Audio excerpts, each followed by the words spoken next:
चंदा कोचर की मुश्किलें बढ़ सकती हैं। और ऐसा हम इसीलिए कह रहे हैं क्योंकि आईसीआईसीआई बैंक की सीएमडी चंदा कोचर, उनके पति दीपक कोचर, उनके खिलाफ जांच एक ऐसे स्तर पर आगे बढ़ रही है जहां उनके लिए परेशानियां खड़ी होने वाली हैं। वीडियोकॉन ग्रुप को दिए गए 3,250 करोड़ के लोन में गड़बड़ियों की जांच तीन जांच एजेंसियां कर रहे हैं। एबीपी न्यूज को सूत्रों से मिली जानकारी के मुताबिक जांच एजेंसियों ने शुरुआती जांच के बाद कई बड़े खुलासे किए हैं। 3,250 करोड़ रुपयों की गड़बड़ियों का आरोप झेल रही आईसीआईसीआई बैंक की सीएमडी चंदा कोचर और उनके पति दीपक कोचर पर शिकंजा कसता नजर आ रहा है। आईसीआईसीआई बैंक की गड़बड़ियों की जांच शुरू हो चुकी है और सरकार की तीन जांच एजेंसियां इस पर अपना काम कर रही हैं। सूत्रों के मुताबिक जांच एजेंसियों ने चंदा कोचर के पति दीपक कोचर और वीडियोकॉन के मालिक वेणुगोपाल धूत के बीच कारोबारी रिश्तों की शुरुआती जांच पूरी कर ली है और इसमें कई बड़े खुलासे हुए हैं। सूत्रों के मुताबिक दीपक कोचर को न्यू पावर कंपनी के मालिकाना हक ट्रांसफर करने में गड़बड़ियां मिली हैं। रिजर्व बैंक की जांच के मुताबिक कंपनी एक्ट के नियमों की भी अनदेखी की गई है। आईसीआईसीआई बैंक द्वारा वीडियोकॉन ग्रुप की 5 सब्सिडरी कंपनियों को 3,250 करोड़ का लोन भी संदेह के घेरे में है और मॉरिशस से 325 करोड़ रुपए का निवेश न्यू पावर कंपनी में आना भी संदेहास्पद है। आरंभिक जांच के बाद होने वाली नियमित जांच के दौरान यदि नए तथ्य सामने आते हैं तो आने वाले दिनों में चंदा कोचर और उनके परिजनों की मुश्किलें बढ़ सकती हैं। चंदा कोचर पर आरोप लग रहे हैं कि उन्होंने बैंक में अपने पद का गलत इस्तेमाल कर अपने परिवार और वीडियोकॉन ग्रुप के मालिक वेणुगोपाल धूत को फायदा पहुंचाया है।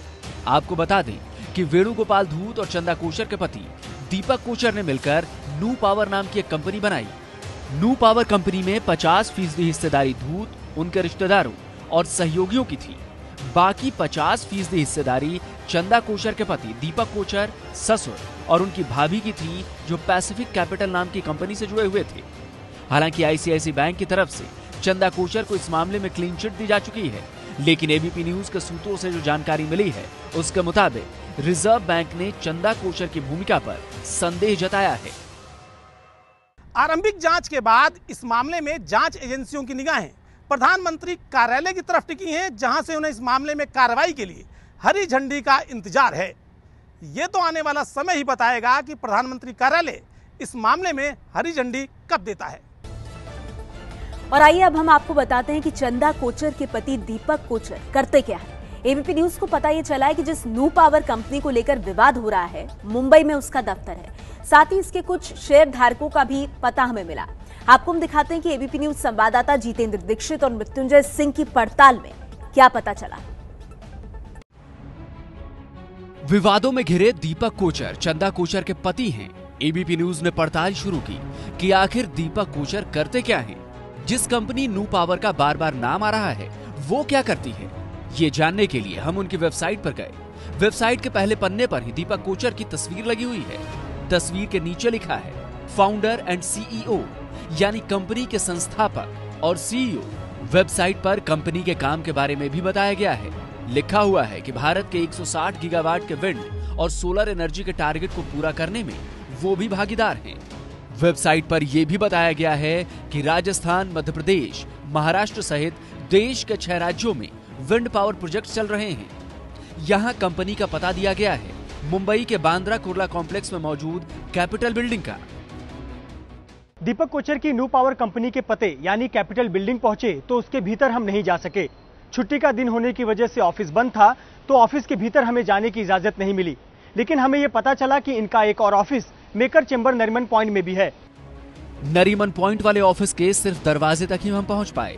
कैमरा यहां तक नहीं ला पाए थे, इसलिए दफ्तर को हम सिर्फ मोबाइल से ही शूट कर पाए, वो भी बाहर से। यहाँ पर हमें सिर्फ एक चपरासी बैठा मिला।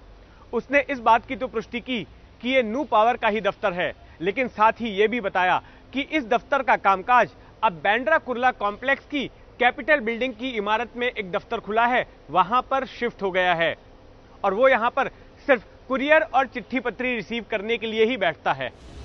इसके बाद हमारी अगली मंजिल थी कंपनी के शेयरधारकों को खोजना। पता चला कि मुंबई में अंधेरी के आजाद नगर इलाके में ले सेरेना बिल्डिंग में महेश चंद्र पुगलिया रहते हैं। जब हमने पता किया तो मालूम चला कि वो घर बदल चुके हैं।